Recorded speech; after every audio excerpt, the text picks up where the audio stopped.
Who don't know? I've met everybody here now. If there's a whoop, whoop, whoop and a beep, beep, beep and there's a fire alarm, we're going to follow Sue Ellen. Hugh, you're going to take us out to the evacuation area. Female bathrooms are on this floor. Male bathrooms are up one level. Don't go to the female ones.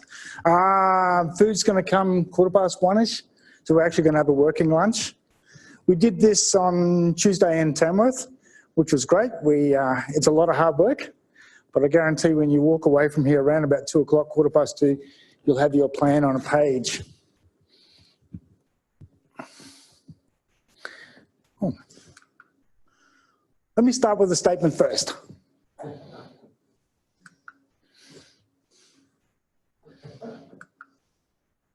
I get to be the provocative one.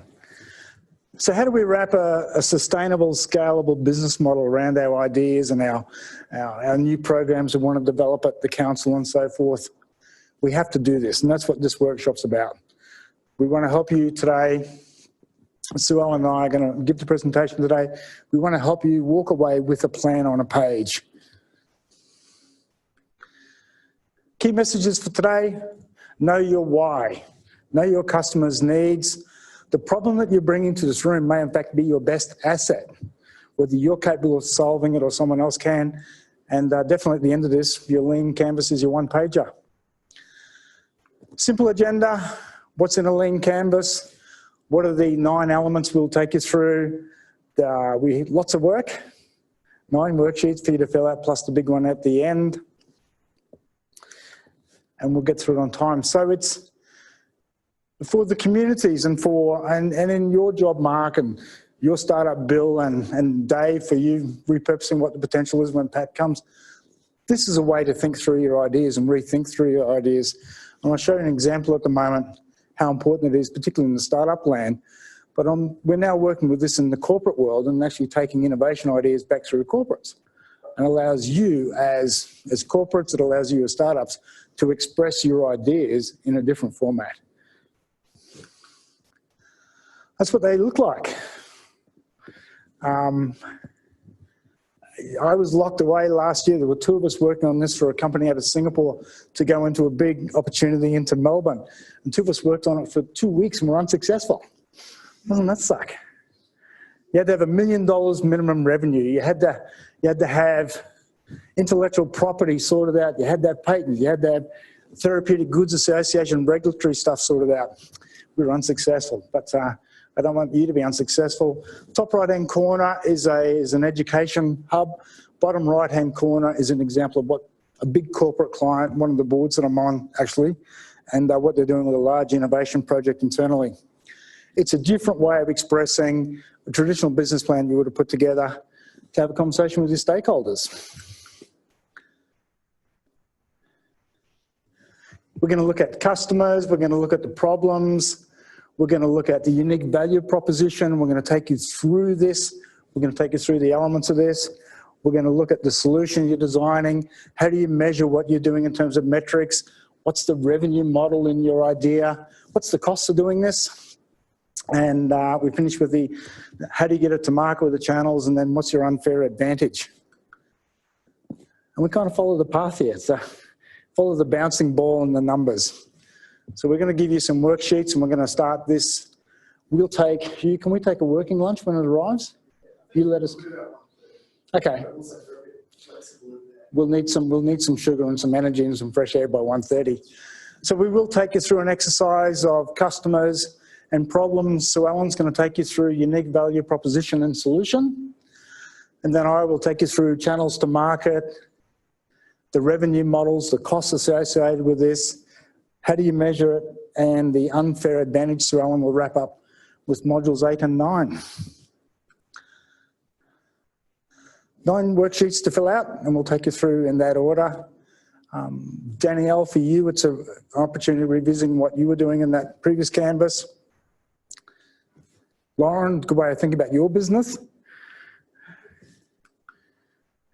Let's start with the customers.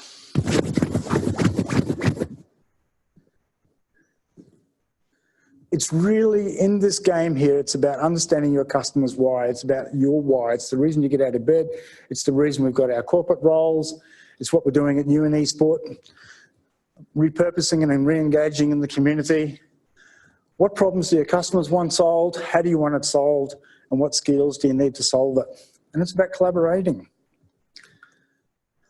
What I want you to think about in this worksheet, and so I'm going to ask Sue Ellen to hand the worksheets out in a sec.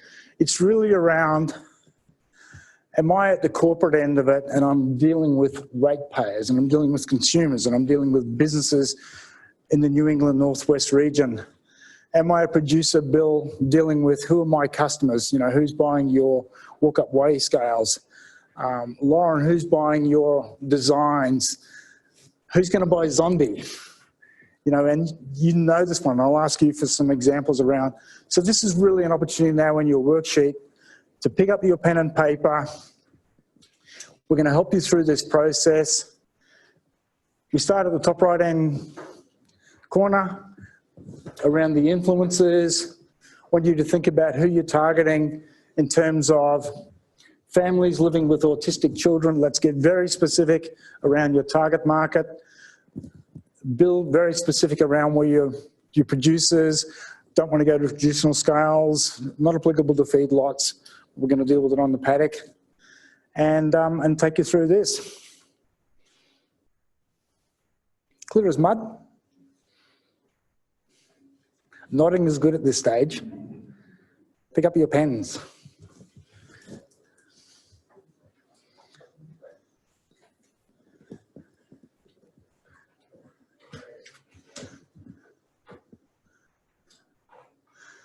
Mark, are you targeting ratepayers or are you targeting businesses? Are you targeting the ecosystem? Are you targeting... Yours is broad. Let's get granular. You pardon? Start writing them down. Let's write them down.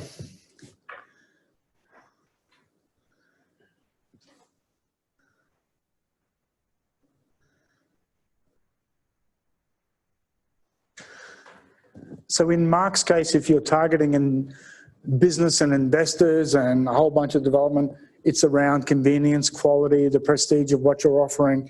It's around price, availability per se, rather than the demographics on age and that sort of stuff. You'll see in yours, Mark, that the potential will probably be at the bottom of the line.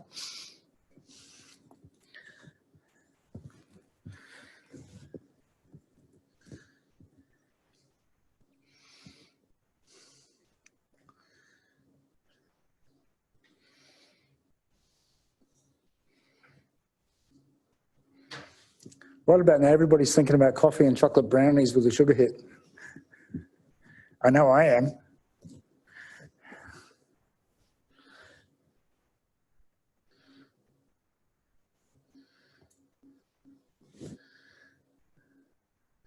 Andrew at Grazier, who are your customers?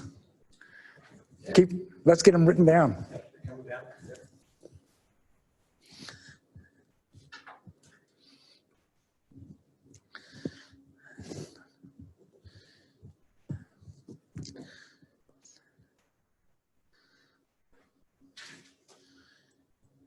At UNE Sport, who are we chasing?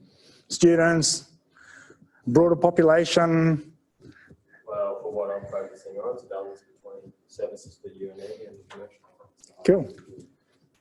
Let's write them down. What do you work on?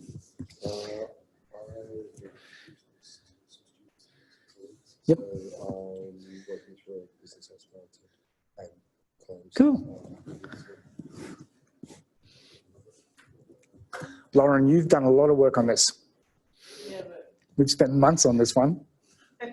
Who are my ideal customers? They've got money, they've got a desire to build. Yeah. Hi, Derek. Hi.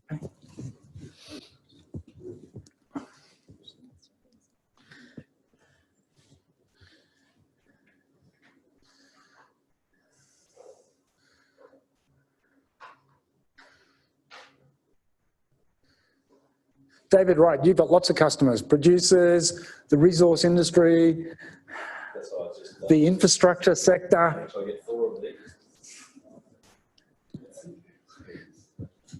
About 3 more minutes.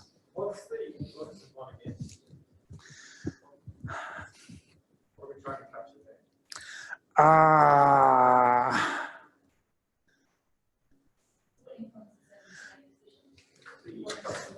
there?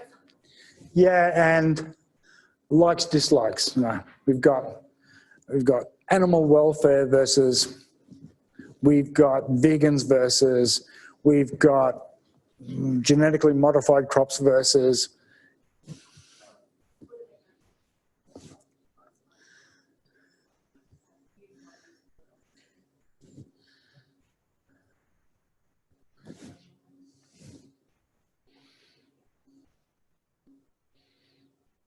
What are you working on, Hugh? No, I got 2 ideas in my head, so I'm trying to put them 2 made up. Yes. On Tuesday we had someone like you pivot halfway through and completely dump one idea and went another way.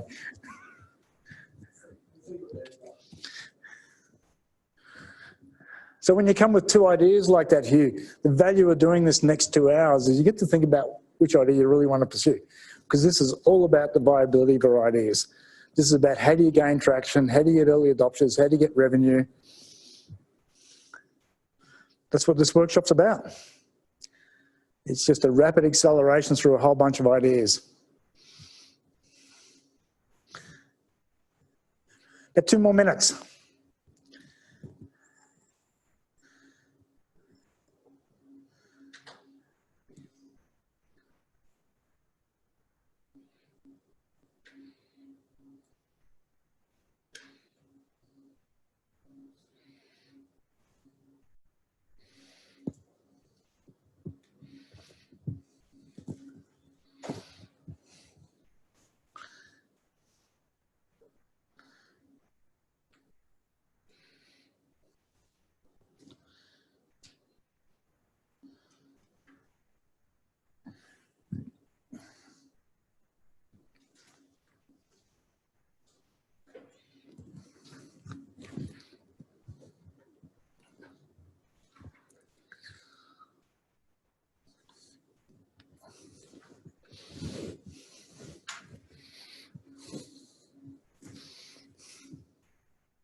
Danny, are you willing to share some of your customers with us?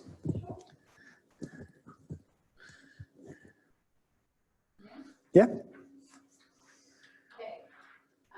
So one of my customers is mothers of children with autism, and they're female, aged 30 to 50, autism families. A lot of them are single, all occupations, and also a large majority of small business owners in the health sector.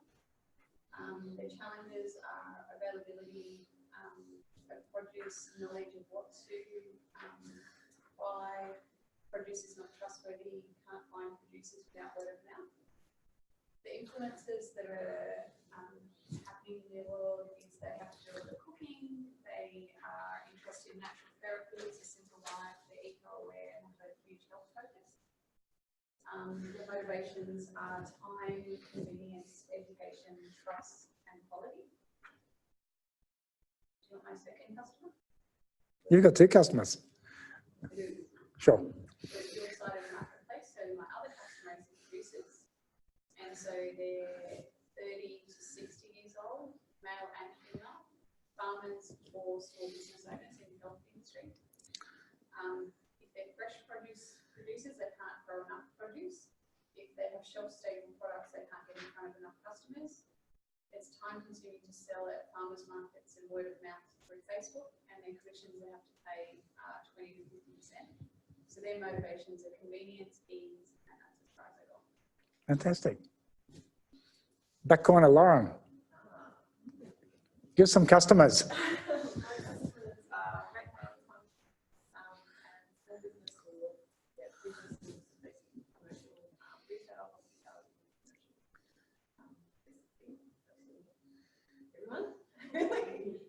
on anyone who wants to renovate or look at workplace branding and spaces.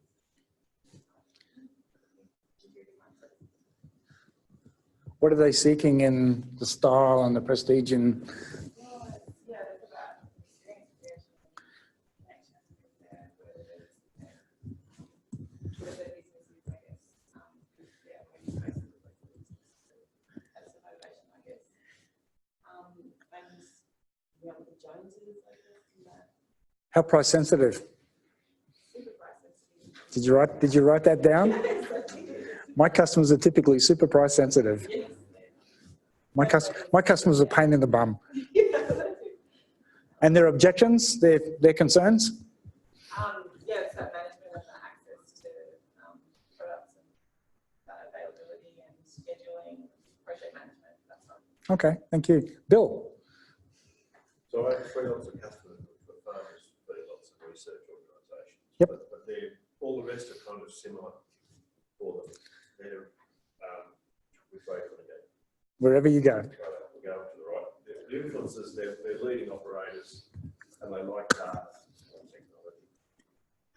The challenges are price, particularly on the farmer side, because there's so many competing things for capital. Yep. And then also geographical challenges around marketing, manufacture, distribution, and backup, because they're so diverse, so distances are so big. The motivations, time and cost savings, more data on their business, and increased margins through better awareness of the way to their capital. Better operations, better efficiency, in the paddock, data when you want it, round out the numbers, smooth them out. Not every animal has to be weighed, except if you're in a research lab. Cool, well done. Let me move on to the next worksheet. Let's have a talk about the problem you want to address. We've all come here with ideas. We've all come here with what we want to solve. We're engineers at heart. And for the engineers at heart, we get to think about the solution in a minute. I want you now to list the 3 problems that your customers are currently facing. I want you now to list the problems around the potential, articulating how the problem is solved, identify who may be interested in what you're doing, and I want you to list the who, what, when, where, how does this problem occur in this worksheet. So your challenge in this worksheet, 3 problems each that you're addressing. Problems that we're addressing or problems that our customers have? Problems that your customers have. Thank you, Bill. 3 problems that your customers have right now that they're willing to lay down in a trench, give you their wallet and spend money with you. What if our solution isn't one of their top 3 problems? Job done. My job is done then. I'm going to help you address your customers' problems. 3 problems. What are your customers facing?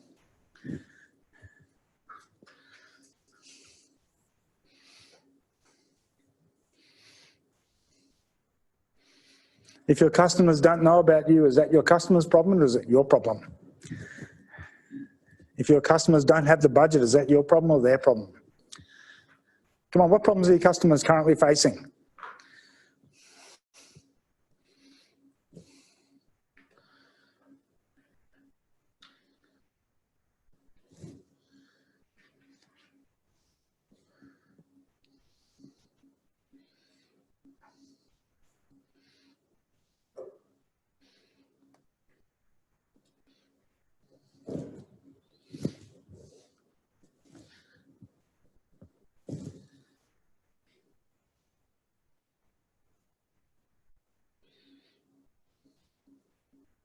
So what information are after in that second? Against the problem? Who, what, when, how does the problem occur? What 3 problems are you going to write down? Drought and climate, cash availability, and time for. Let's get specific. The who, what, when around drought, the time ability, and the cash poor. Let's get really granular in this. Who doesn't know what 3 problems I want to address? That's good.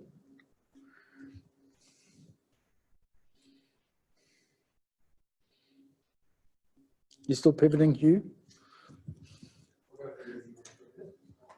We'll go backwards if I have time.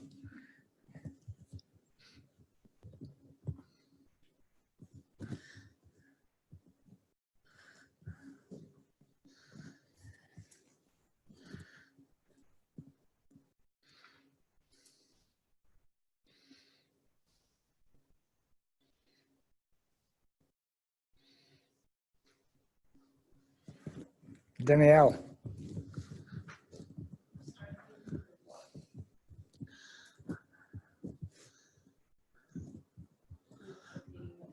Here's a simple one. Access to good produce.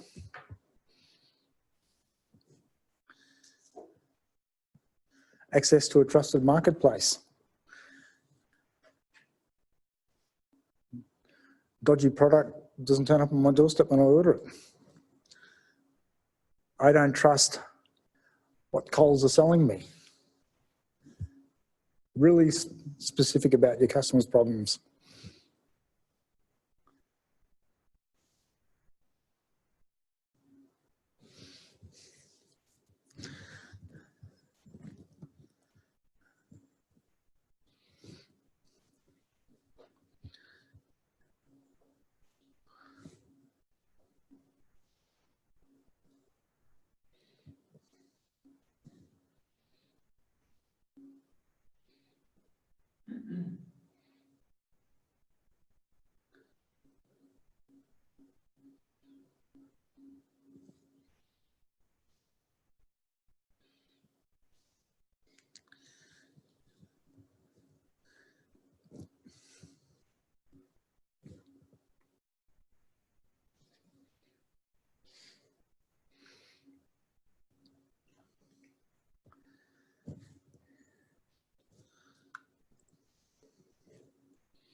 I got 1 more minute.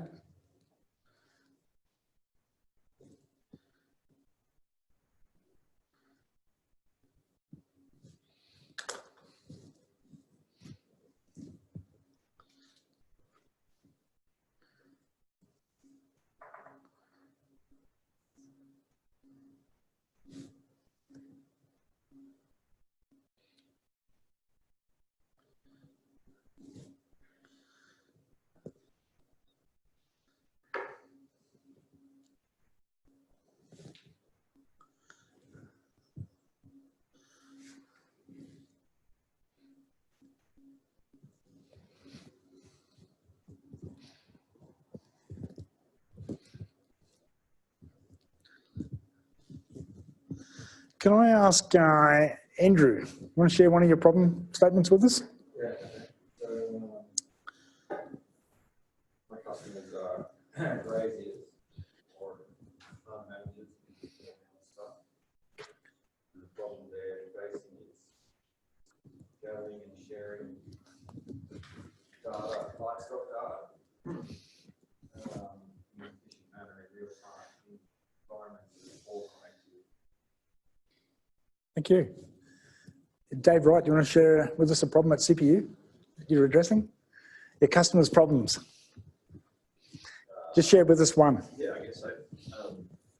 So satellite imagery is 2.5 to 30 metres in error. So it's not immediately available for precision guidance applications in farming, but also in many other industries. So what? So we've got inaccuracies. Yep. Yeah, so that was my problem in terms of the who here. Yep. Satellite companies and customers. In terms of what it is, it's digital information, models, and accuracy of imagery.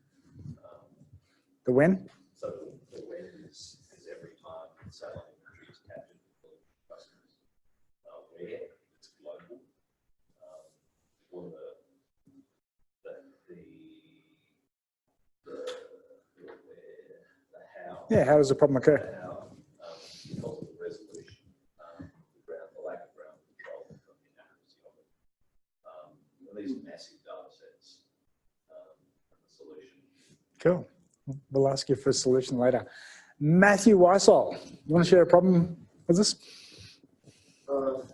So our business is mobile push button maintenance. It's not based in mobile, it's not based in action. So our premise is we go to user offices and verify on site and technical and other so one of the problems is that potential customers have broken bike. Yep. When happens, typically happens on a commute, or it will happen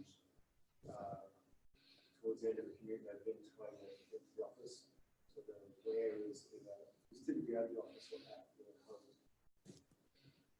Nice. Is it's problems come about because something is broken in service, or sometimes also bought something online and they're able to do what shame by taking their mail or product into a retail shopping center using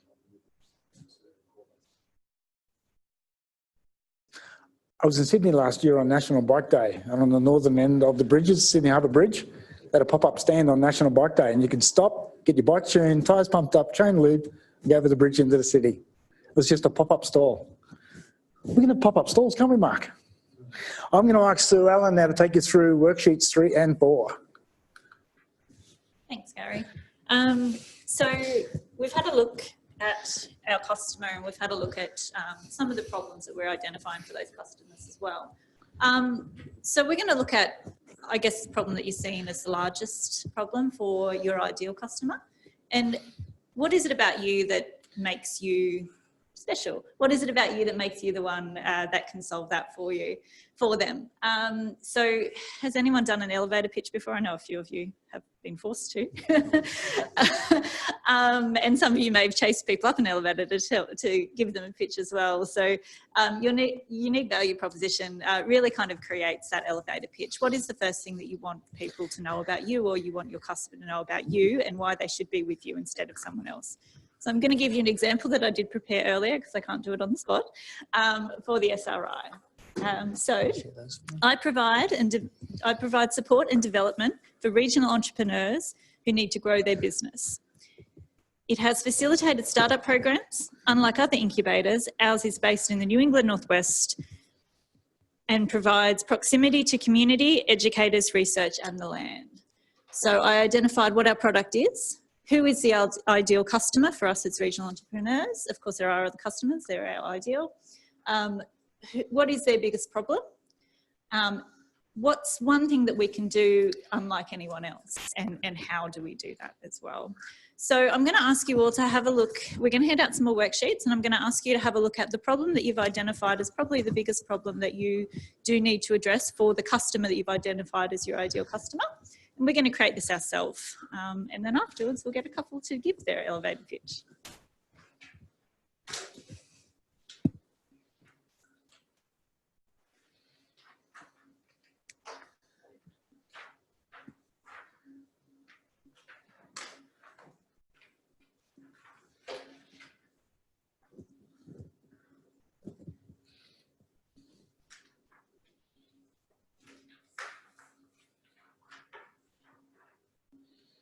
It might not be the only thing that you do, but it's the thing that you do with point of difference.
Is anyone ready to share those?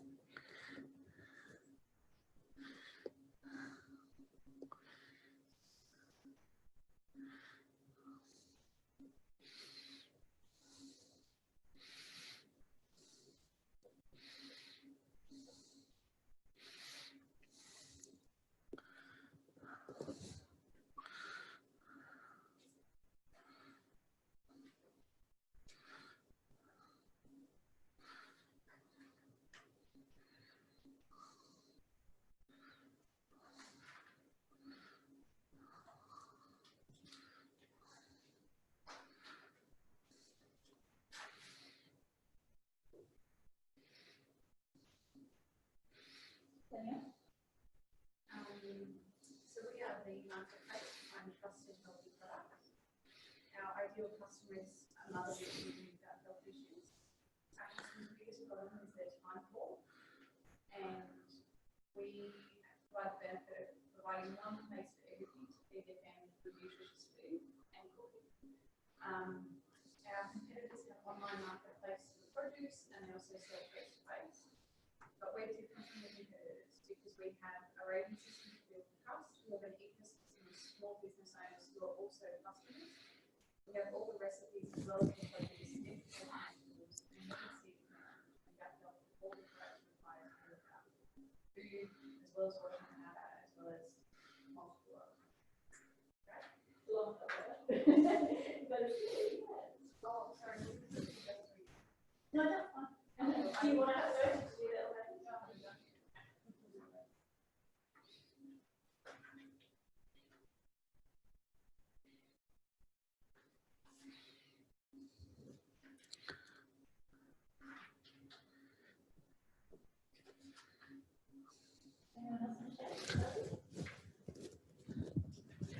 Yeah, sure.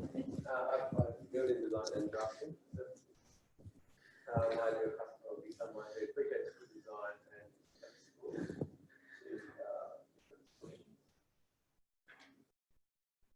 the biggest problems they often face is to do with cost and time or value, perceived value in good design service, and also access to people like me and also other trade services. Then the product I say is tailored to them design communication, flexible, overrated to value. What your competitors do, it's a pretty wide range, I guess, of competitors, depending on how we try to narrow down the market from anywhere from architects to project home builders or key home builders. And how am I different? I'd say it's to do with design and I guess industry, I guess you're saying something that's very subjective in some ways, so it's with taste and value and also prioritize and what to do.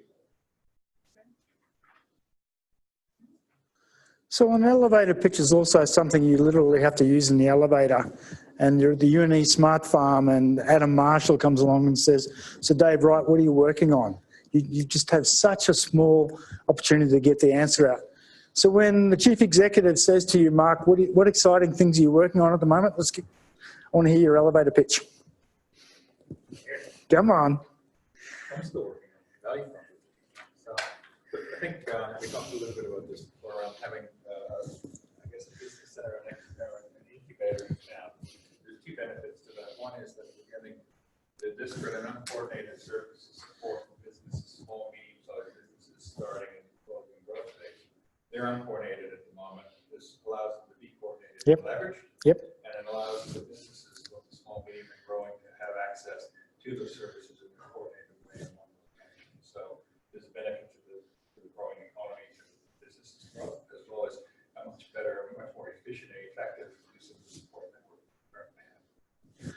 At Armidale Regional Council, we provide startup and incubator services to startup and early stage companies who need access to local producers, the aviation sector, the tech sector, the water sector. It has one important benefit. Unlike our competitors, we're working closely with the UNE Smart Region Incubator, which is our unique point of difference. So we're creating an ecosystem. So when you work through the value proposition, you literally get down to the end, don't you, Danielle? What's my elevator pitch? When I'm in front of Adam Marshall or Kevin Andrews or Barnaby in whatever role it is, or Susan Law, the CEO of the council, you're going to do this in 60 seconds. Andrew, give us a pitch. I've got lots of emphatic data recording, supporting software, app, raising the time managers and livestock property staff. We find difficult to efficiently capture and share livestock data for all staff in real time in environments of all Wi-Fi 3G, 4G connectivity. Benefits of our product is it has offline capability, enabling staff to record and access paddock and livestock information on their mobile device anywhere, anytime. Competitors have very complex solutions requiring much data input or forcing operations into predetermined templates or requiring constant Wi-Fi connectivity. Whereas our solution enables firms to sell the data structure in a way that suits their operations Well done. Well done. So we're going to move on to the solution now. So we've looked at our problems, we've identified what our problems are. Sometimes the solution can come before we start looking at all the problems. So we want to make sure that what we're designing is actually meeting the problems of who we're seeing as our target or our ideal audience. So we need to be specific about those and what it does solve for our ideal customer. Some of the things that we need to think about when we're coming up with a solution is the innovation and the new approaches. What can be implemented into this solution that makes it different and makes it effective for our customers? Integration with adjacent processes. This could be really important for some of your customers as well. They don't want to pick up something new and have to start all over again, but how is it actually integrating with what's happening now in their personal life or in their business life, whoever your customer is? And it needs to be sustainable. They want something that's ongoing and can continue. They won't just be using it for a minute, it'll drop and no longer work. So when you're developing your business model, you need to think about that with their customer in mind as well.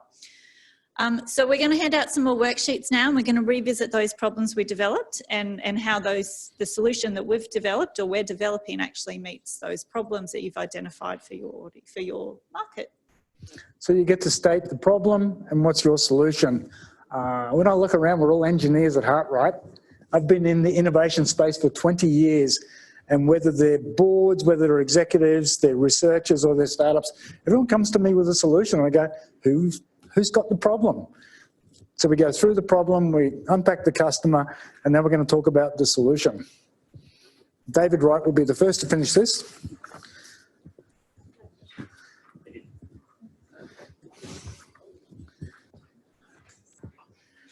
So go back to your 3 problem statements, just write the problem statement down and then write the solution to that problem.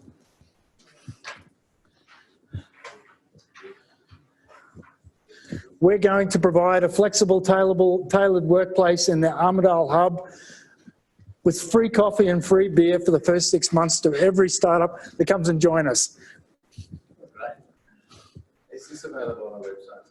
Yeah, we're going to give you all of the resources. Yep, all of the resources. So the worksheets you're following through, I was a bit remiss, I did. So they're Creative Commons, and these resources are available for you electronically. Okay. Yep. Free beer in your startup hub. That's what they do in Silicon Valley. Really? I was only joking.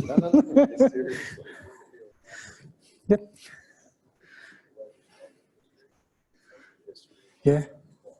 Fantastic. Yeah. The facilities guy here. Lewis Kahn, Aaron Murphy. Yep. He's the. I'm mic'd up.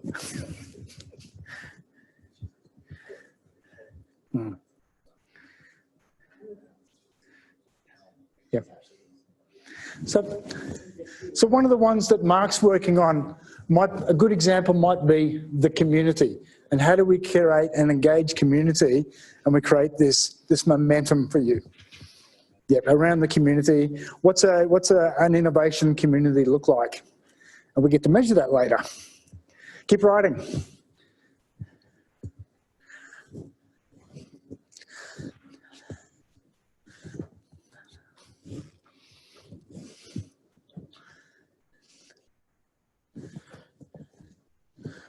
So just get 3 people to state their problem statement and their solution.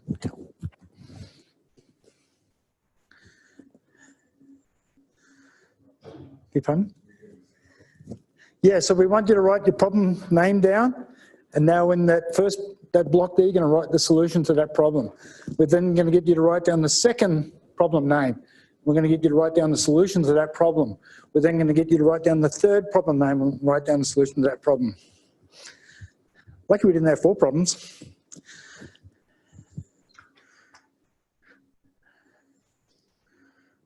Matthew, are you doing 2 worksheets? Okay. I know Hugh's doing 2 worksheets simultaneously in parallel.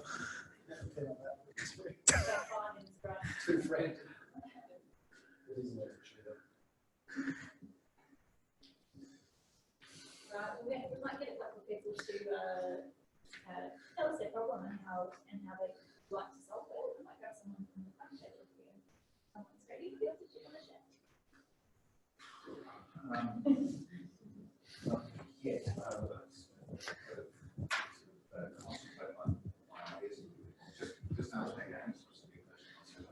Sure. So based on one of the problems you identified earlier, how does your idea or your innovation solve that problem for your customer? So what's the problem name and what's the solution to that problem? Okay, so first of all,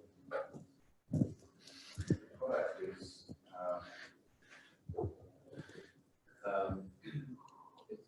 it's an application that delivers micro learning or bite-sized chunks of. So higher level, what was the problem? Sorry? What's the problem first? The problem, okay. The problem's lack of time and ability of small, medium-sized enterprises to create content that goes into this app. So that's the problem. The solution is that I'm going to write it for, essentially. So I'm going to provide that content for. So you can't do that. So your solution is you're a content writer. Yes. You're a writer. This man creates content. We all need content writers. Fantastic. Tom, do you have one here? Yeah. So I think it's a little bit different. I guess because probably everyone knows we've got a lot of development and infrastructure out there. We have over 2,000 active members. That's what we need. So it's by far the largest one. And we've all worked with it. We're all concerned about saturation more than anything else and how we actually provide those services while attending to the expectations of the stakeholders. The expectations of you and me, obviously you're going to start with but also the wider community in terms of the facility that's going to be state of the art. So is the problem access to state? yes, access to the pool, and because everyone's going to want to lay claim. And Just understanding obviously the priorities of the university and UNE Life, and then having quick communication and marketing with all our stakeholders to make sure that all expectations are like kind of set based on our marketing, so that there's no constant changes and consistent consultation, obviously, with all those stakeholders, so that there's expectations are the same, like, from not only us as a supplier, but also the providing. So a very good example in your solution is novel, innovative, new approaches to how people will find out about the resources that are offered, their availability, their price. How do they find like-minded community groups to come along so they're not, training on their own late at night or whatever. So when you think about your solutions, how do you create a sport marketplace for consumers of the product that you've got and the services you've got? What innovation can you bring to bear? What can you do around the adjacent processes? So you've got peaks and troughs. We've got big student load. We've got a community. How do you smooth this out? And how do you create a sustainable business model? Yeah, so yours are very good. So being able to, because we're in a unique position where it's not full commercial, and reliant on, we do have support from the university. Yep. But at the same time, also that comes with expectations of our stakeholders here as well. So being able to balance that as well as also cost recovery, because everyone knows pools are not cheap. So and finding that balance. And I think it's just finding the identity the university wants. And you've got excellent facilities down there. When I walk down the hill, I go and get my coffee and a bite to eat and walk back up the hill. So you've got an obligation to the community as well. You've got your rich and sporting riches down there. You've got the coffee shop, get a liquor license, you've got a swim pool, and creating that environment. Yours is a very good example of how you can think outside of the brain here and engage your stakeholders and go, how do we do this differently? How can we think outside the box? It's the point of least resistance. Is almost the Yep. One more. One of my main ideas at the moment is just a boutique shop servicing all that wide variety of stuff. So I'm actually able to sell things that then the problem is that my customers, which is just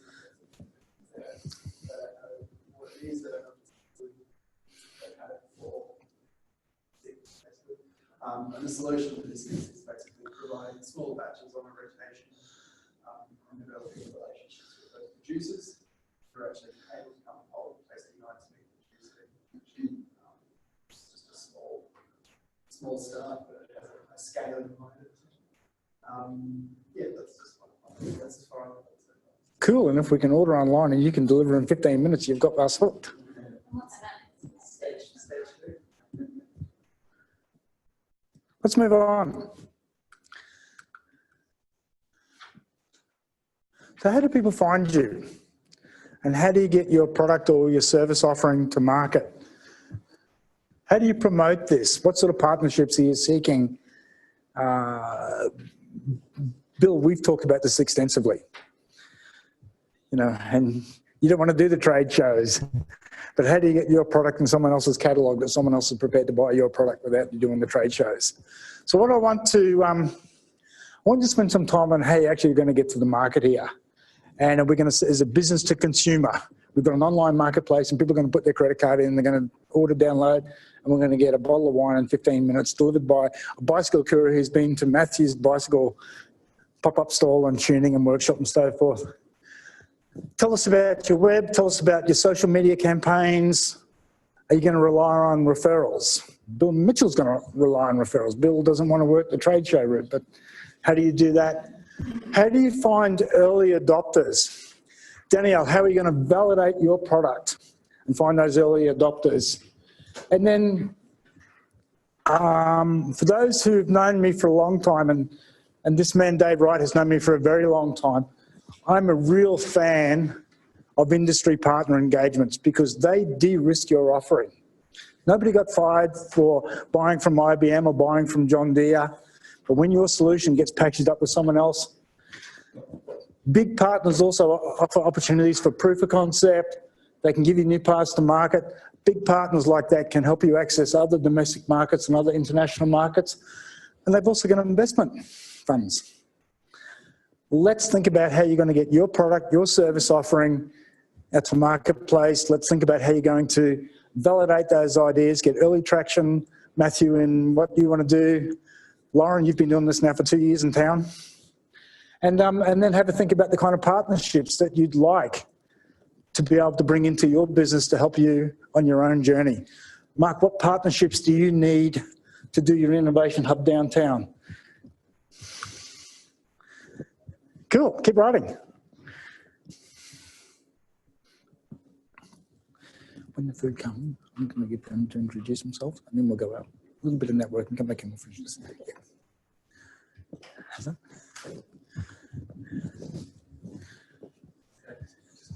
Yeah. So how do you reach them initially, like at part of sales? So how do people find you? You know, yeah, so how do we promote a content writer and who needs content? Who needs copyright? Are you going to target the training companies? Are you going to target companies that have got learning management solutions? Are you going to target entrepreneurs like Danielle who's looking for people to help them write content? Would you be prepared to write a blog for Danielle every month? You know, what's yours is a service offering. Who needs it? What do they want? What are your skills to bring to bear to this? And how do you do it? Hopefully more than a time materials basis.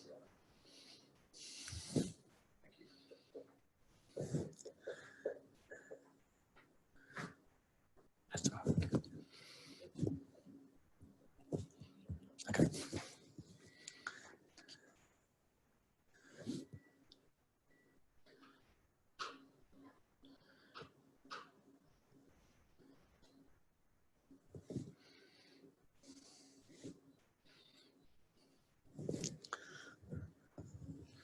I'm going to ask you for this one. Okay. Yep.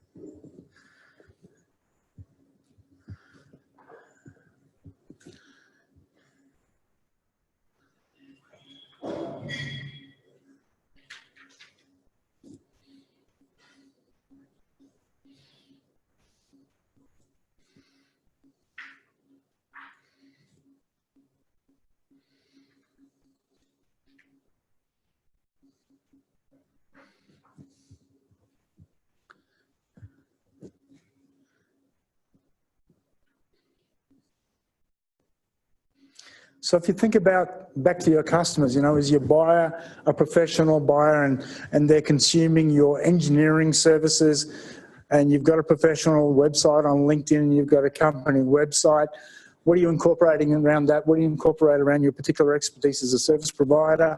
As a product, think about your customers and how they're going to find you. And then think about your partners that can help you expand this out, provide early proof of concept for you, work with you, come and take up your land wherever the innovation hub is. Put your product in the catalogue.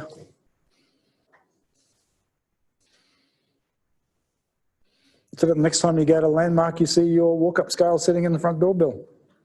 That's a partnership.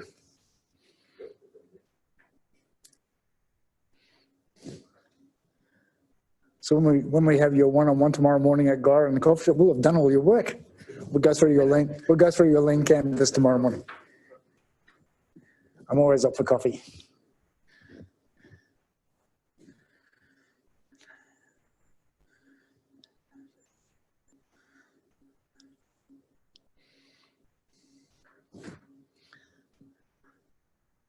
If you're stumped, think about your early adopters and the kind of validation that you want.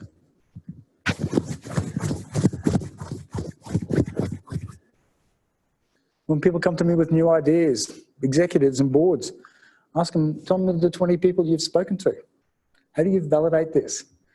You know, it's not a case of, I asked my neighbour over the back fence and he said, that was a great idea. Validate your offering. How do you get those early adopters? And then define the partnerships that you'd like to seek. Which architects do you want to work with? Which home stores do you want to work with? Where do you want to leave your business cards when people go and buy something? They're picking up your business card. They're finding your product in the catalogue. They're finding your services on your LinkedIn professional page.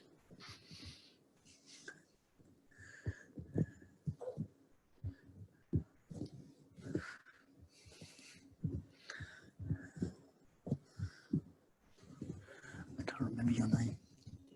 Deborah? I'm going to ask you. One more minute.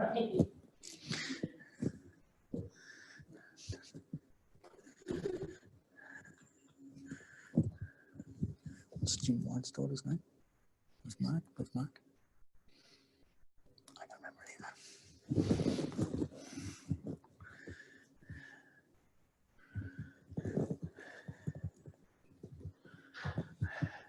Let's have a couple of examples. Deborah, you want to share one?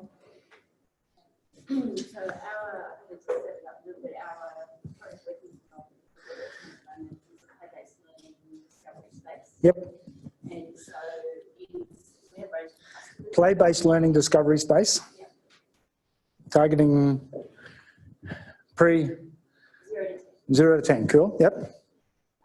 So we have a range of customers. So a lot of them will be local, down in England or Northwest. Yep. But they'll also be parents with children travelling through Armidale. You know, there's a lot of those Yep. up and down the highway. So there's lots of ways to get to them through social media, because there are Facebook pages specifically targeted at parents travelling with children. So that would be one way. And Instagram is fantastic. Yes. For reaching travellers as well. It can be an iconic destination people want to visit, which is what this facility aims to be. But also for local parents, there's Facebook groups for Armidale parents and things going on here in town. So there are two examples of social media. In terms of early adopters and proof of concept, we actually already have a proof of concept vehicle. It's literally a vehicle because it's called the Discovery Voyager, and it's travelling around to schools in the New England Northwest within a 3-hour radius. Lovely. Doing play-based learning in primary schools. And so part of its role, as well as helping the primary schools and teachers, is to spread the brand and prepare people for when the facility is built to on campus. Lovely. So a good example of social media, Facebook, Instagram. We've built out a prototype in a van. We're partnering with primary schools in the New England Northwest region. Fantastic. Yes, we also we love to validate more by this is play-based learning, more validation around what is play-based learning and how it operates, because we're a university, it's And in a minute, you can tell me how you're going to make money out of it. Or is it going to be a social enterprise? And we'll look at that in a minute. Lauren, how do people find you? Pardon? Oh, you're more about the play-based learning. Well, you can buddy up with, that's what this is about. Because when the food comes, I'm going to get you all to stand up and introduce yourself. We'll grab some food out there, very quick network, and we'll come back and finish. Lauren, how do people find August Waddle? So I have a website and I am working on my industry partners, so working with tradespeople locally, lawyers, electricians, plumbers, to get my name out there so that people know how to find me. So that referral and the industry partner in Armdale seems to be a big thing, that word of mouth. And yeah, it's just a successful project. And you've got, because you're a brownfield redevelopment specialist, you've got examples and projects now happening right around here that people can have a look at on your website or knock on the door and have a look at.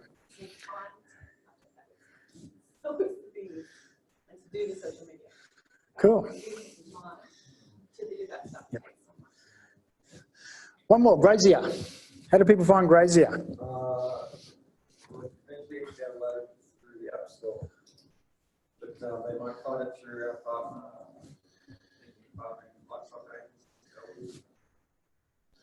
doing standard aggregate training. Already got elect offers and validated traction through pilot partners like all of them. We lost the product when it wasn't perfect and returned up by preferences. That's the wrap up. How many early adopters to date? 10. Well done. But we found them by advertising on these. So the purpose of a lean canvas for you, Andrew, is building some structure around this, because we're actually going to give you ways of measuring the metrics in this, the things we want to measure. Charge through the store or have a separate payment table, invoicing system. There is lots of details that I. And you got the Android world and you got the Apple world. Some producers like Apple, some don't. You know, and I play mostly in the health tech space, and the parallels in the ag tech space, they're exactly the same. There's 3, 4, 5 that are downloaded all the time, and there's a long, long tail of 40,000 apps out there that nobody knows about. You've got, so the lean canvas is to help you stand out. Let me keep moving. Let's make some money. Money's good, right? Covering our costs is very good. We'll talk about costs. How do you intend to make money? It's a service. Are we going to be pricing customers? Are we going to charge schools? Are we going to charge mums that bring their 3 children along? Are we going to have a coffee cart on the back and we're going to give the experience for free, but we want $15 in coffee that's coming through this? Are we going to have subscription? Are we going to do commissions? We're going to do licensing models. We're going to do partnerships. I want you now to write down how you're going to make money. So what advice do you have? This is where we thought of option and price tiers and the way to do it. In my case, anyway, and I'm not struggling to find which is best. Two ways immediately. One is a subscription model, and people are paying that on a monthly basis. You're also in the business of or cattle consume food. So you might have a deal with a stocking agent who's selling food to cattle, and your product gets bundled with them. So you're a good example, Andrew, of a subscription model. It's in the cloud. We just pay a clip. You know, we're charging $9.99 a month, or we've actually bundled this with Elders. And when you buy this product, you get Andrew's Grazier product to go with it. Let's start writing. Let's make some money.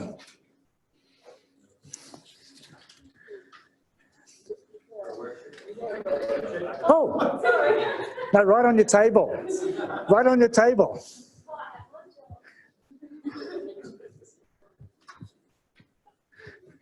That's hilarious.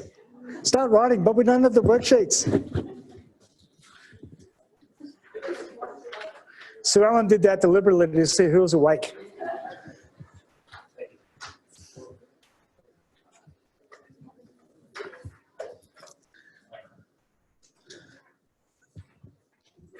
So when we put the innovation hub downtown in Armadale, we're going to charge rent. Are we going to be a hosted service provider for this environment? You know, what are we going to provide our customers? U&E Sport, how do we make money? Is it a yearly subscription? Is it a one-off visit? Do we get a premium product? If I buy a Big Mac, do I get fries with that? And do I get a Coke with that when I go down the hill? If I go and have a game of tennis, do I get to have a beer afterwards?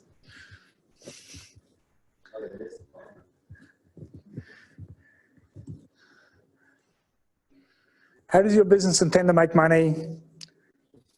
How are you going to charge your service offering? If I'm a content writer, am I going to charge a price per blog fixed price? Am I going to charge on a time materials basis? Am I going to charge monthly retainer in advance, quarterly in arrears? If I'm a software developer, is it going to be subscriptions? Is it going to be cloud-based? Am I going to charge license fees? If I'm partnering up, how do I have a partnership relationship so that my product, when it's sold through Elders or Landmark and people come and buy a walk-up set of scales, they're charging 100% retail and I'm getting 60% for that and they're getting 40% commission bill. When you put your product in someone else's store, you know, they're getting a commission on this. But they've got the shop front, they've got the sales team, they've got the online web presence, they've got the catalogue. So here we should be thinking about our business if we target somebody. I want you to think about how you're going to make money out of your business. And we talked about this 2 weeks ago. Early adopters, move to first units. We know where the next lot of units are, what happens after that, and how do we get this thing to...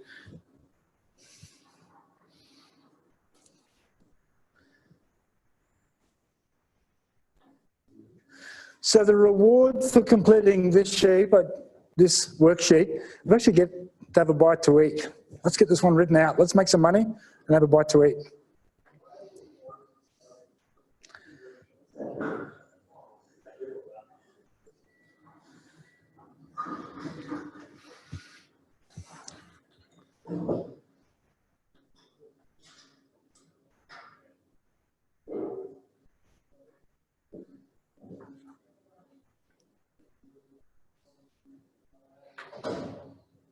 Mark's got the biggest mind map.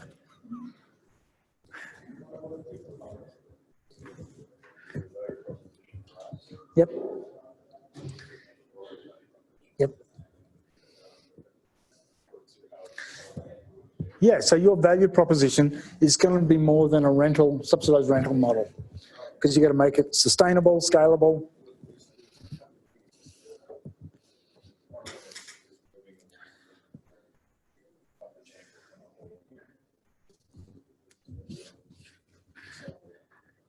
You want value for money and... Yep. Cool. Start writing. Have you? You've written that? Yeah, how does that licensing work? Is it a regular payment, like a commission, or is it a one-off? You might write some content and you protect it through copyright, and people go, Bill, that's fantastic. Can I copy that? And then you go, yeah, sure. Here's the license to it. And then people might, yours is a good example of, you know, Jenny might come along and go, I want to appeal to my target market and I want to be in this. Can you be a ghostwriter for me as a content writer? So there's various ways you can sell your content because you have expertise that's very rare. So for you, it's not really licensing. It's write the content, you know, and then people are paying you to do the content, you know, to do the understanding and then help when you do the ghostwriting or you're blogging for someone on their behalf, that it's in their, you know, first-hand writing. Yeah. I'm looking for 2 examples of how we're going to make money. Who's going to put their hand up and come first? Because we get 2 examples, we get to have a quick bite to eat. Deborah. No, I want your example first. Workshops for Admission fees, workshops, teacher professional development. Yep. Philanthropy and sponsorship is actually about 30% of our revenue level at the moment. Yep. Sponsorship of each experiences, and each one is sponsored by a business or a mental session. Is your play, is it a social enterprise or a UNE business unit? Okay. So it doesn't have a requirement to make it. Okay. But it does have to. And you've written all of this down? Will it be a part of facilities, or will it be tied to UNE Sport, or be a business unit? We don't know yet. Okay. That's still to be negotiated. Well, you'll be able to pitch this at the end of this workshop. One more. Who's going to make money? Who's prepared to share with us how they're going to make money? Matthew. Break it.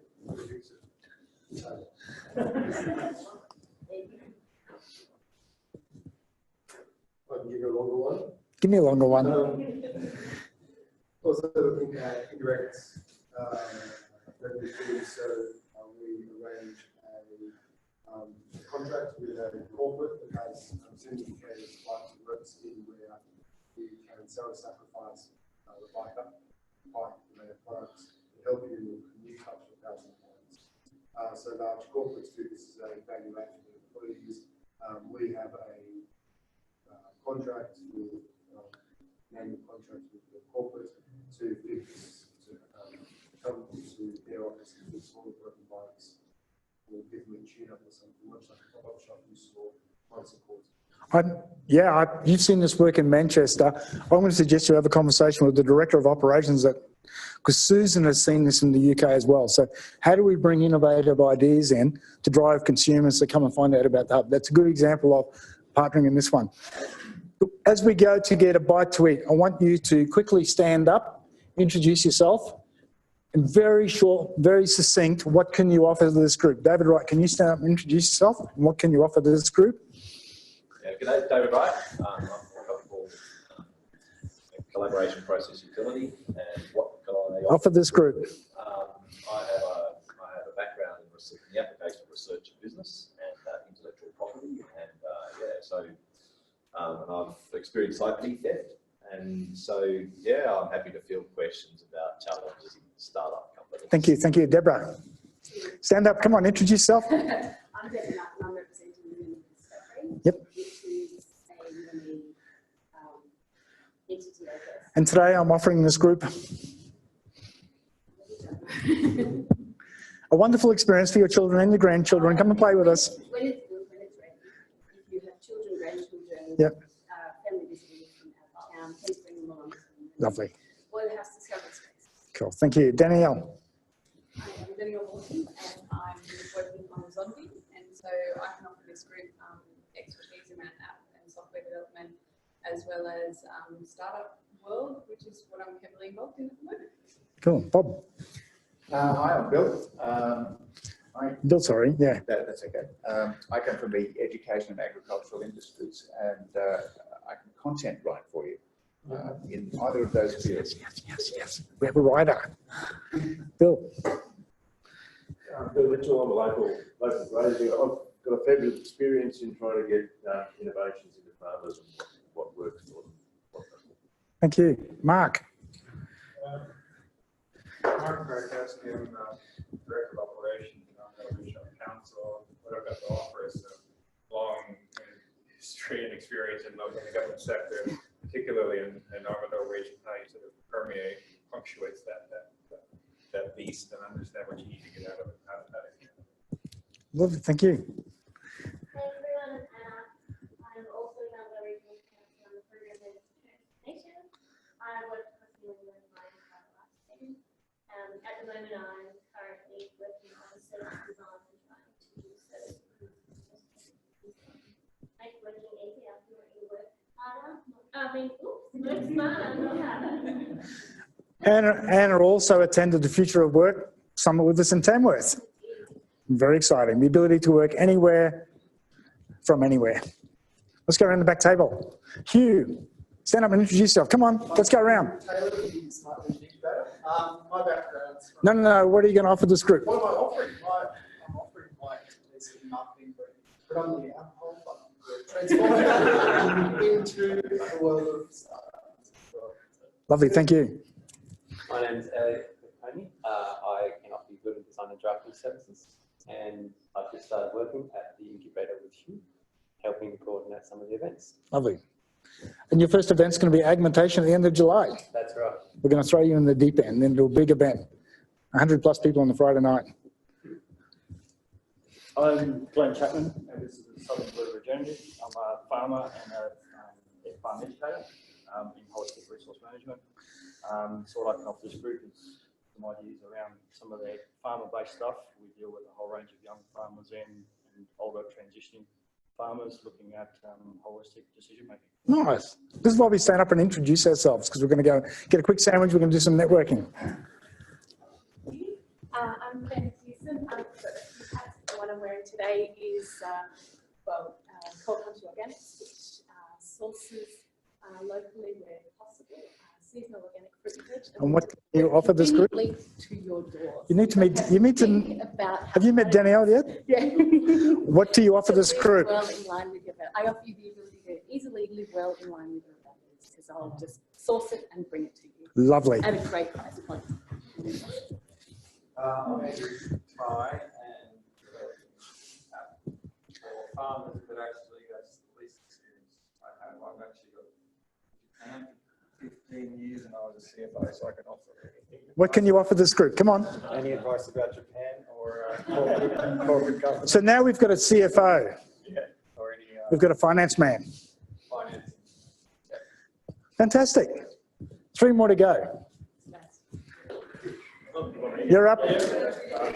Introduction, and what do you offer this group? Yeah, Tom Bauer. I'm the general manager at Sport Unique. What I can provide is expertise in the sporting industry, high performance participation, quite a bit of experience. And you offer this group? And offering in terms of this group at the moment, a facility that's about 500 metres away, and that's like a multi-facility, multi-purpose facility, but sports clubs as well. We look after 35 sports clubs down there, as well as hopefully in a few months' time, a full operation ready to go.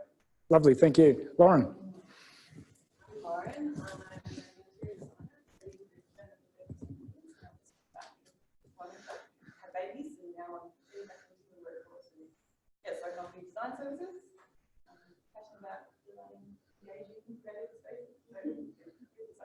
Thank you. At our University of New England Smart Region Incubator Researcher in Residence, Matthew. I've introduced you. What do you offer this group? Good day, I'm Matthew Weissel. I can fix your bike. I can also offer you expertise in operationalising, commercialising technology. That's my background. And looking at trying to integrate fiendish problems with researchers.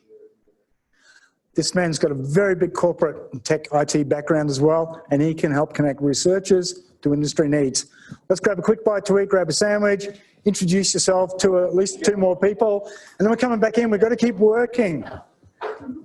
Quick introductions, go to the bathroom, and then come back in.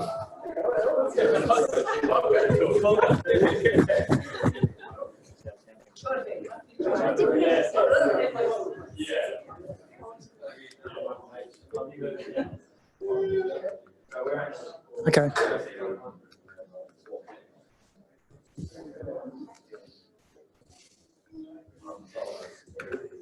It all comes together. Yeah, look, it's crystallized. What you're saying, it's something. It's funny because this thing is the Armada Business Center, right? This is ABC, which works so well. It's got a little. You can imagine the outside of the library is the ABC. Yeah. So it's got a. So you get people in there. The issue at the chamber and them engaging with the community or the business community, having access to facilities. If you think about something, I've run an incubator in Queensland where we had, you could 24/7 access to, tables, meeting, desks, and meeting rooms, all that kind of stuff. If you're a member of the chamber, then you can get access to this. Yeah. So we pulled the 20 out of them and say, well, now, value proposition for you to generate your membership is that they'll get access to this. Yeah. And they'll pay And vice versa. Can founders be a member of? Yeah. Because you're involved with Young Chamber of Commerce in Tamworth. Yeah. Which is awesome. Yeah, that's right. So UNA has been sponsoring the business chamber. Yeah. Sponsor of the junior chamber, we're now sponsoring the leadership program. Yeah. You want to wean the chamber off the handout Yeah. Yeah. you're giving them. So if they generate more membership, then more of their members will get access to the center, which means that they'll Yeah. have an incentive Cool. to actually go out Cool. and spruik for some. So that helps us because it helps them. Yeah. So we want to, and then if we can get Lou and get the critical mass, I can get the state in there. I'm happy to put my staff in there. What I was saying, the second proposition for us is that becomes the face for business, the council. So instead of the businesses having to navigate, figure out who they have to go to, they go to one spot. Imagine if there's a concierge desk in the front corner. That's who it is. DA, do you need regulation? Do you need Oh, wow. Yeah, So you got foot traffic coming in. foot traffic coming in, and you can make appointments with planners for pre-lodgement discussion, Yeah. which I'll take the fee off, the cost Yeah. of it, off the fee. So these things we can do, but that's the Oh, like a concierge hub, that's the a business hub. So if you need Business, something, where council business happens and innovation happens. if you have a business and you have a question and you don't know how to get to it, or if you need to talk to multiple people, go there. Coffee and beers. And that gets us that building being Yeah. utilized, which is an asset that we aren't utilizing. Yeah, the old library. Get staff out of the main office, Yeah. because it's overcrowded, to there. It gets the state and the feds to actually co-locate, which gets the connection Yeah. and the synergies. So there's a benefit. So you're going to offer it as a one-stop stop to state and That's feds? the idea. Well, initially us, because that's Yeah. our business. Yeah. And then once you can bed in that prototype, you can even put it with JO, which is our joint organization, and start seeing if the other councils nearby want to make use of it as well. So start small. Yeah. Get, we know our business, so we can get this, so I can have a plumber over there, I can have a planner over there, Yeah. I can have any number, because they all work for me, which is good. So you go, and they sit for an afternoon.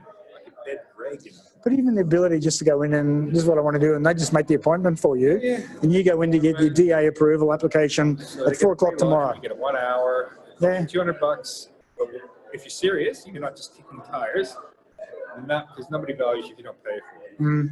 So that money can come off the total, or whatever the cost of the application you're putting in. So if it's a $1,000 application, we're $200 off of that, and it costs you $800. Go on. So that's what we'll do. So we don't want Yeah. people going just, trying things out. If you're serious, Yeah. come to the table with your So it'll be a frontline hub Yep. for government services. Yeah, and that way, you can find it. It's the You don't have that in agency. Tamworth. No. No, Thomas Region Council has moved their DAs Yeah, out to the absolutely suburbs, right. which seems to me to be Yeah. Much better. separated. Yeah. It's still in the council building. Yeah, So and we John want it separate. Summerlad's moving into the old building across the road. So they're going real innovation You know quick that too. car park behind our building? Yeah. That's going for a 2 hour. I might even put boom gates on and make it paid parking so I can get revenue for it. And it's right next to the old library. So parking is easy. Yeah. Generate a bit of revenue. Or you get a ticket. If you use our services, it's free. Come get a sandwich. Yeah, all consider the same place. So actually it's sort of crystallizing into a nice, Yeah, that's why you come. it's a really nice. Because where else do you get 2 hours to think about it? That's good. I haven't actually, which is really good. So grab a sandwich, talk to someone you haven't talked to, and we're going to go in.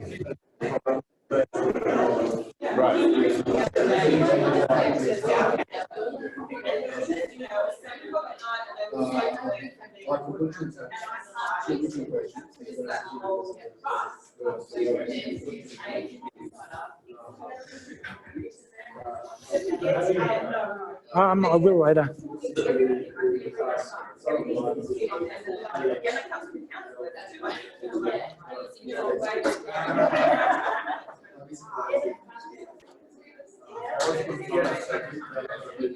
So I'm going to talk about costs. I'm going to ask you to talk about the difference between direct costs and indirect and variable costs. Okay. And the material's up on the slide for you. But just give a couple of examples. Yeah. I'll ask you to do that. Let's grab your sandwich, grab your cup of tea. Let's start going back in. Come on, Anna. So, Anna, Sue Ellen was in Tamworth. We probably met. You did, yeah. So your dad's Jim. Yes. Have you sandwich? I stuff my place down at Let's start making our way back in.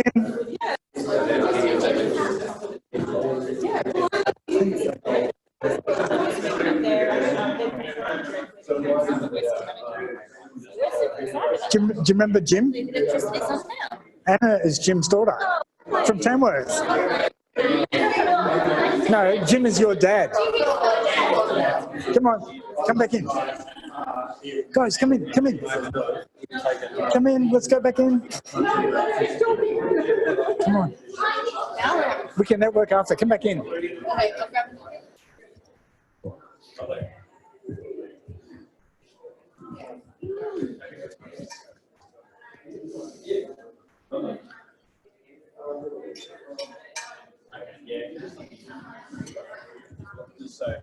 You were saying yours all goes down to coffee. Come on, come on, come on. Hugh, start coming in. Wonderful set of workshops in Queensland. Walk around. Literally, the shade back here somewhere. Come on.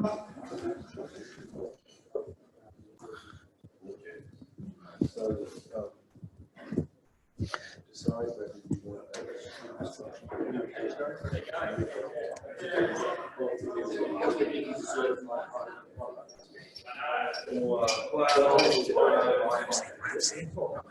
Grab a seat, grab a seat, come on. Come on, let's grab a seat, let's grab a seat. Yeah, I do. I'll give one. Hey, Pat, how are you? Sorry? Grab a sandwich and come in. You can help Dave observe. Sit beside David.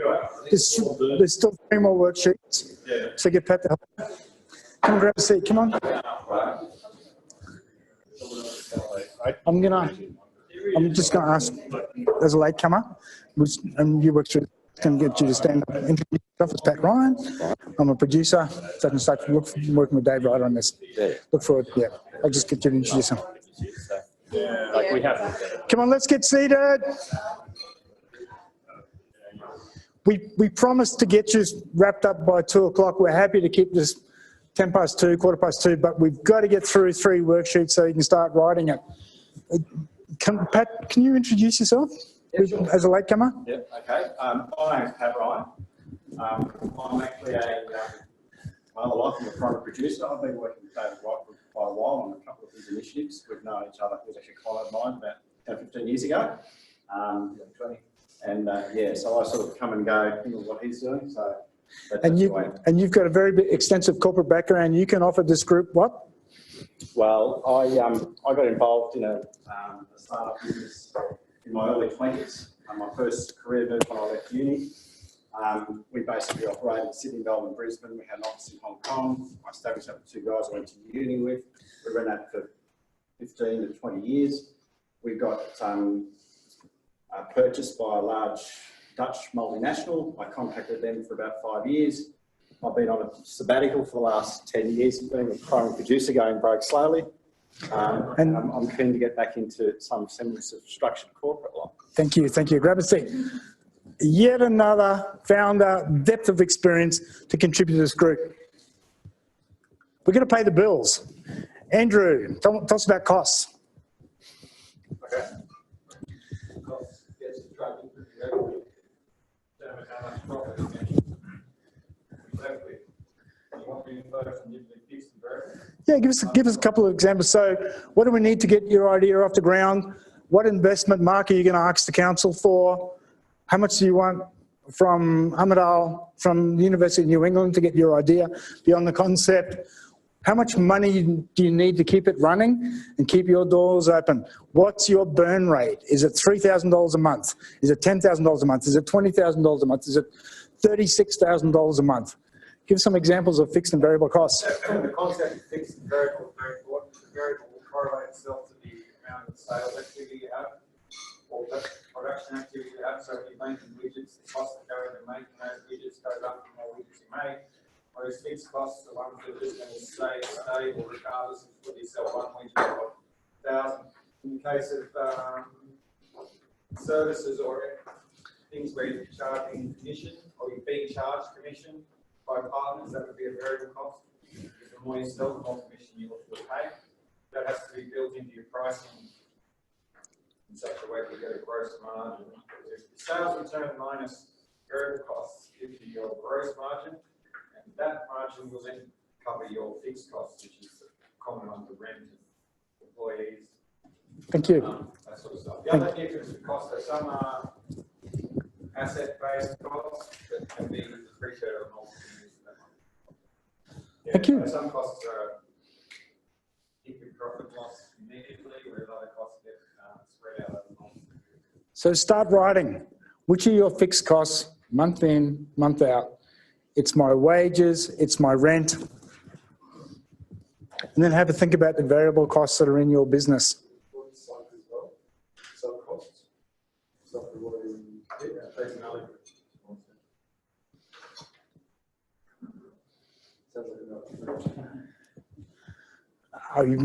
You can. Another way of sunk costs is I've burnt $200,000, get my idea off the ground. Write it down. Backing you up, Dave. Fixed costs, variable costs. Deborah, have you got a handle on your costs yet for yours? Yeah, it's in my computer. You're right. Write them down. Lauren, you know your costs, don't you?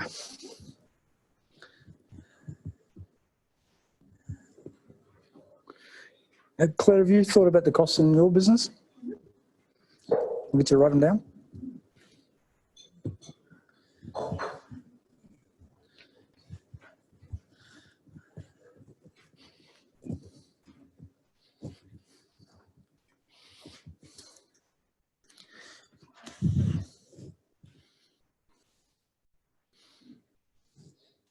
Metrics and unfair advantage. Metrics and unfair advantage. Yep.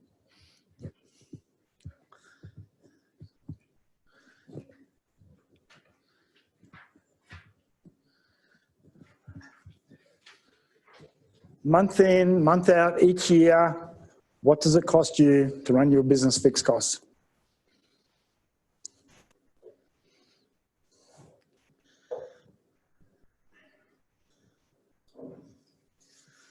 And if you have to source in 10,000 widgets and you need to source 10,000 widgets and pay for 10,000 widgets and you got to store them and you got to ship them. If you need Danielle to touch produce, which hopefully you don't touch produce, your variable costs are IT infrastructure and more compute power and cloud services. And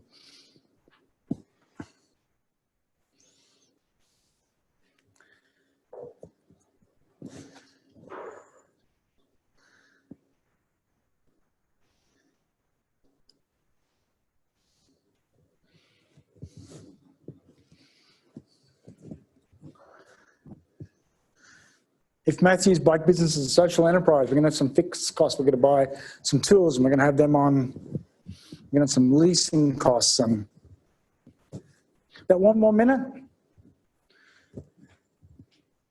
And if you need a follow-up consultation, you can engage with Andrew as our expert CFO. He'll just charge you for the service. Let's get them down. Fixed costs, variable costs, 1 minute.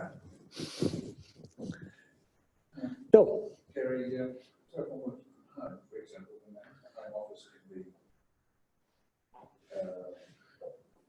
It can be a tax write-off, provided you've got an external door that people can come in through another door.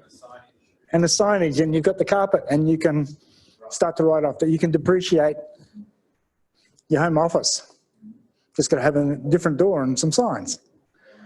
And we all flirt with the taxation office when we don't do that.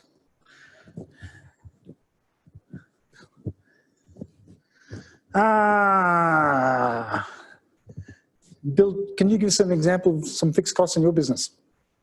Data systems, telemetry maintenance, maintenance of the communication systems, ongoing legal and Yep. costs. Yep. And your accounting fees and your telephone bill. Can you give me some variable cost examples? Yeah, variable costs of raw materials. Commission, sales commissions. Cost of fit out, sales commissions, maybe delivery costs, and the cost of capital to fund the inventory. That's it. Sue Ellen, can you, 2 worksheets to go. Can you bring us home? And in case you haven't noticed, Sue Ellen's the solution to everything, SE. I made that joke yesterday and no one laughed, so I didn't try it today. So now we're going to look at the success of your business and how you're actually going to measure that. Anyone that's from the corporate world or has been in the corporate world has probably used SMART goals before, or been told to use SMART goals before at least. So we're looking at them again for the metrics. How are we actually measuring how we're going in our business? So when we look at a SMART goal or a SMART metric, we want to look at something specific. So we're going to go back to the who, what, when, where and how that we've looked at for our problem, as well as our solution as well. So who are we identifying, how are we identifying that? Let's be specific when we look at our metrics. Measurable, how are we going to measure it and what are we measuring? So we need to make it trackable. We want the progress and the success of our idea or our business to be measurable. Achievable, let's actually be realistic. This year our business might not solve all the world's problems, so let's be achievable. How are we going to achieve what we need to achieve in 12 months or in 18 months, whatever the time that we're measuring is.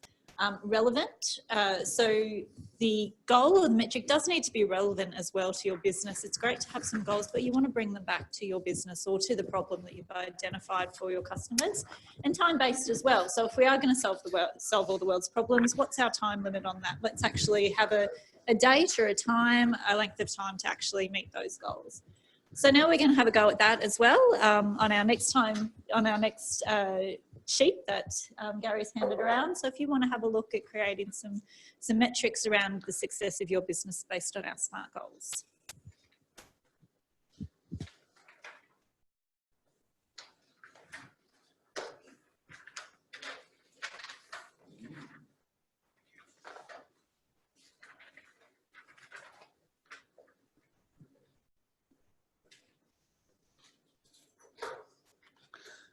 So in your metric statement, just a simple example, and if we look at this picture, the ABC Train Company will move 100,000 tonnes of iron ore from the Pilbara to the port by the month of September, fully autonomously. It's just a simple metric like that. And if you can write in one sentence, it's really good.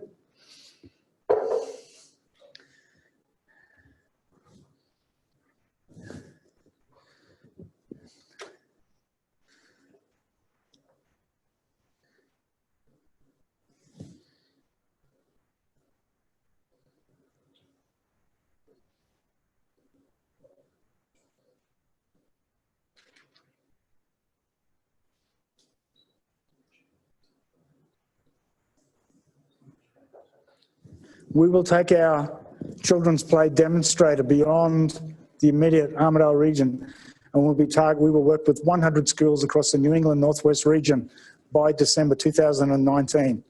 Specific, what you're going to do, it's measurable, and it's got a time frame.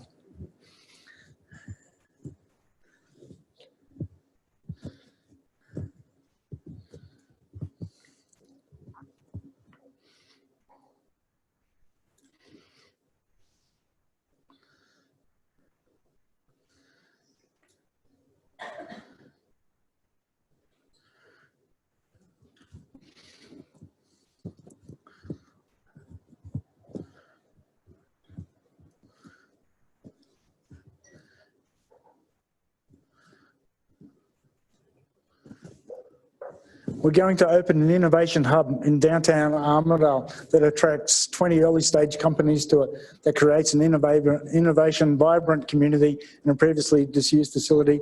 We're going to have those startups located there by December 2019. That's your metric. Probably not far off the mark.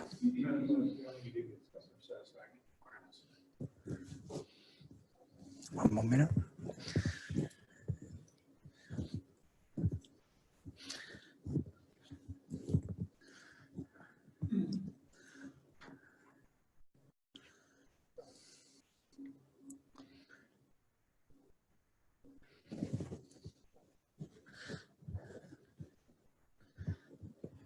Anyone have a SMART metric they'd like to share?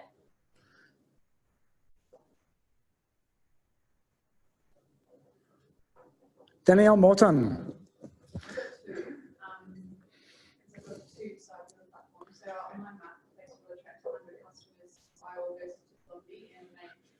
and sell $1,000 in sales, and we'll onboard 1,000 producers by August to Zombie and sell $1,000 super.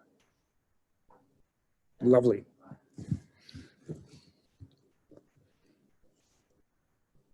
All right. It's hard to leave one person, running a couple of clients at a time.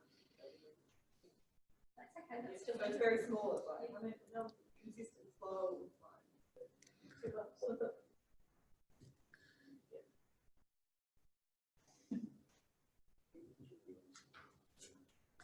What's Mark written down?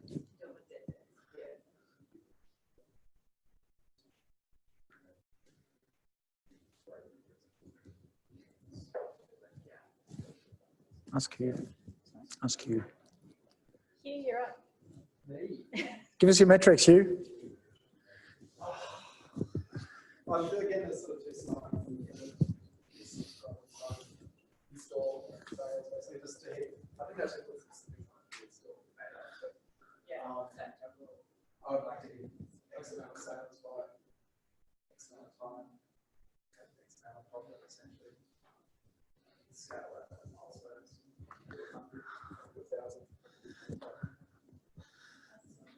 That's it. I'm going to open up a unique offering where I'm going to introduce local custom wines, and I'm going to achieve a sales of 1,000 bottles by September when I come out of DA approval from council, that sort of stuff. It's real stuff you can measure. Last sheet. All right. So Who's our unfair advantage? So Ellen. Mega.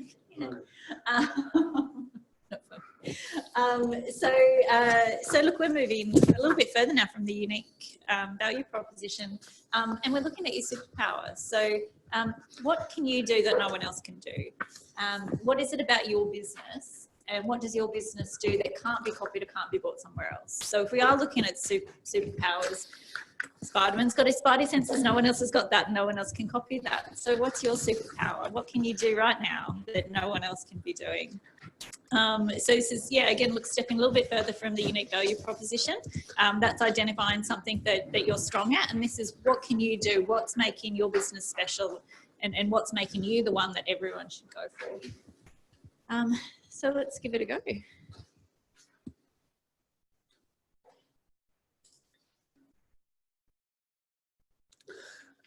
And this is a no-brainer for a couple of people in this room who've got an unfair, distinct advantage. Armidale Regional Council is the only organisation that can self-regulate itself, self-approve itself.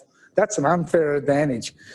UNE Sport's got all of this infrastructure, the capital investment over the last 50 years. That's an unfair advantage. If you're in the space of you've got a software solution and the government has just regulated that we've got to eat sustainable produce and we've got to know where that produce come from and it's got to have its provenance guaranteed, and we're in the blockchain business and we can do provenance, right now today, that's an unfair advantage. So very quickly, off the top of your head, what's your unfair advantage?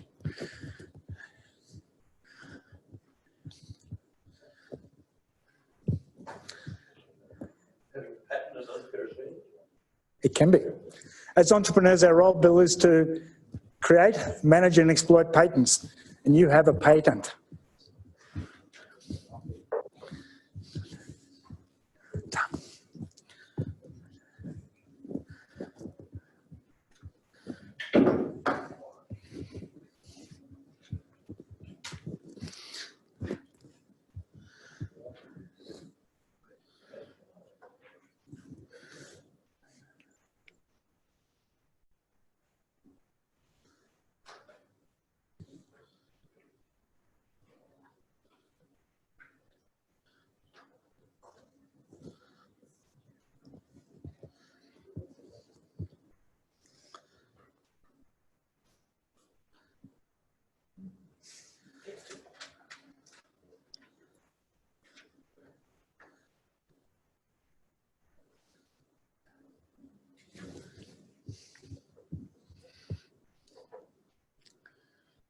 What can you do that no one else can? What is it about your business that is unique? It's kind of unfair. What does your business do that can't be easily copied or bought somewhere else? One example of an unfair advantage. Who's going to do it for me? So, aside from the paper, I also came up with a price point because I don't think any other company could get to where we've got to and keep the price point as low because we've done all that work at home. Now you've got to exploit it. And you protect it with a patent. Protect it with a patent. Yep. And exploit it by capturing that. Yep. Someone will see it. Someone will try and replicate it. And you get to defend it with the patent. I want to bring this home now. And we're now going to get you to fill out your worksheets.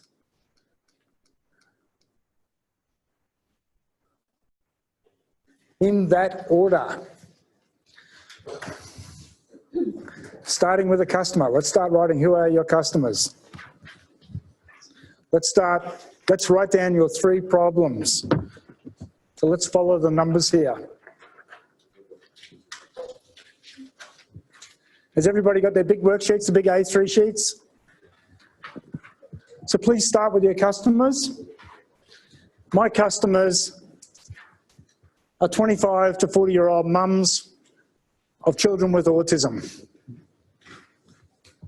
So write your customers out, write the 3 problem statements out that you've already developed.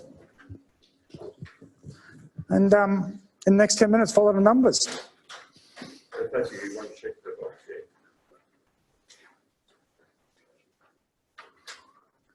All of these resources are at the UNE Smart Region Incubator website.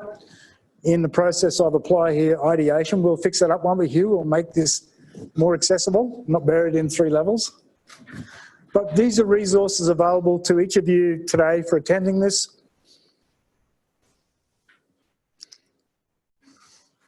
We don't give you a certificate of competency at the end, but you get to take this lean canvas back into your business. You get to take this lean canvas back to the University of New England with your child program, the University of New England sport program. We get to take it back to Armidale Regional Council. Let's start writing.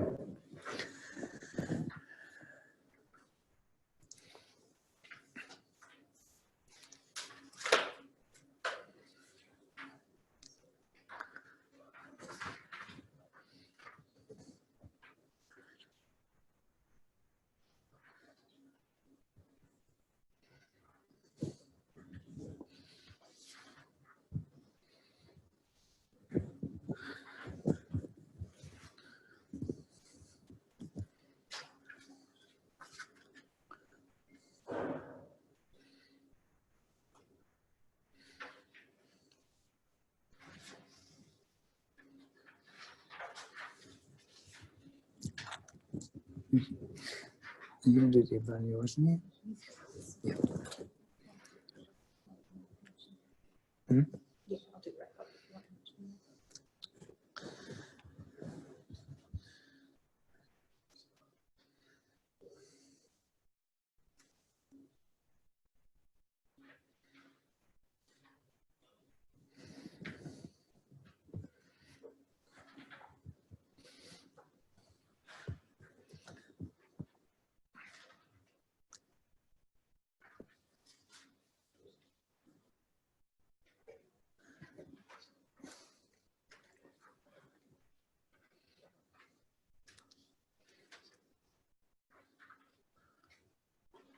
So today we wanted to introduce you to the process. We wanted to walk you through the process. You'll have a handwritten lean canvas at the end, but it's something you can take back to the workplace, take back to your business. And when you're pitching for investment, they're going to say, so Danielle, give me your pitch deck. They're going to show me your lean canvas. Tell me about your business. And as you'll see when you finish writing this out, this is a very easy way to get your strategy, to get your plan on one page. And then you can structure the conversation around your lean canvas. So we're going to talk about our customers. We're going to write down our 3 problems. We're then going to move on to the unique value proposition. We're engineers, so we're going to write long-handed story about our solution. We're going to talk about our channel to market. We're going to talk about how we're going to make money. We're going to talk about our costs. We're going to measure our business with metrics that we've just written out. And we're going to finish off with our unfair advantage.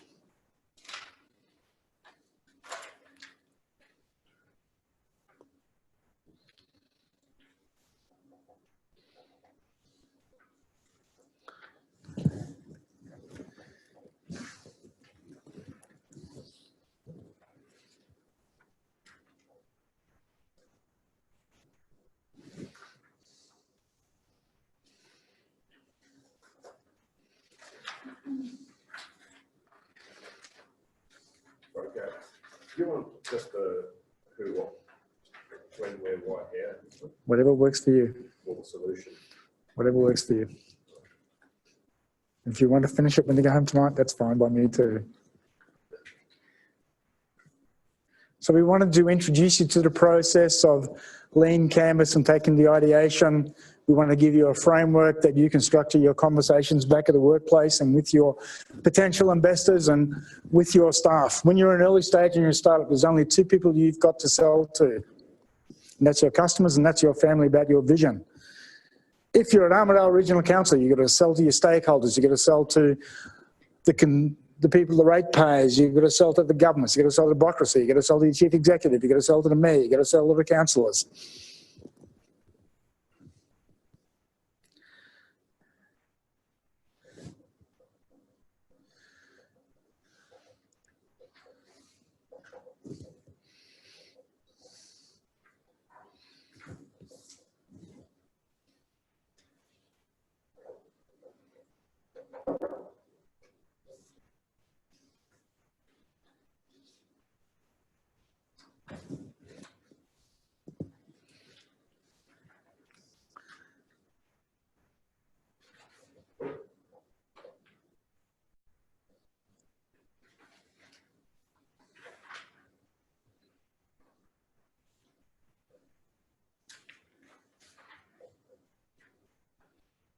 Annie, you get the points for speed writing.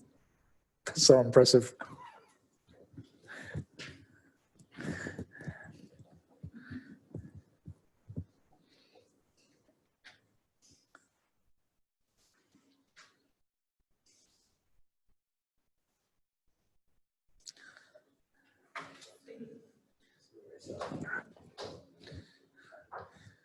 Let's think about now bringing this to a close. Cheers, buddy. Quickly around the room, someone talk about your customers. Annie, you want to talk about your customers? Mine's a little bit different in that my customers are internal Yep. customers. So they're So give us a customer story. Yep. So that could be ranging anywhere from 18 to, they start in the dark, 65, 70, ranging from all levels of education. Did you say they're 65 to 70 years old? Yeah. We've got some very experienced people in the organisation. Yeah, ranging from all levels of educational backgrounds and all levels of technical. That's why the quadrant's very important to you, around the demographics and their influences and their likes. Cool. Can I have someone with a problem statement? Who's got a problem statement they want to share? Danielle, come on. I'm trying to bring this to a close. I promised to get you out of here at 2 o'clock. Problem statement you want to share? Come on. So the customers at times feel they cook everything from scratch and are unable to source trusted produce, and the journey of knowledge acquisition is difficult, and the producers at times feel unable to get in front of enough customers and unable to grow enough fresh produce. Thank you. Claire, what's your unique value proposition? Produce sourced in line with customer standards of the environment, with schedule and pricing. Lauren, what's your solution?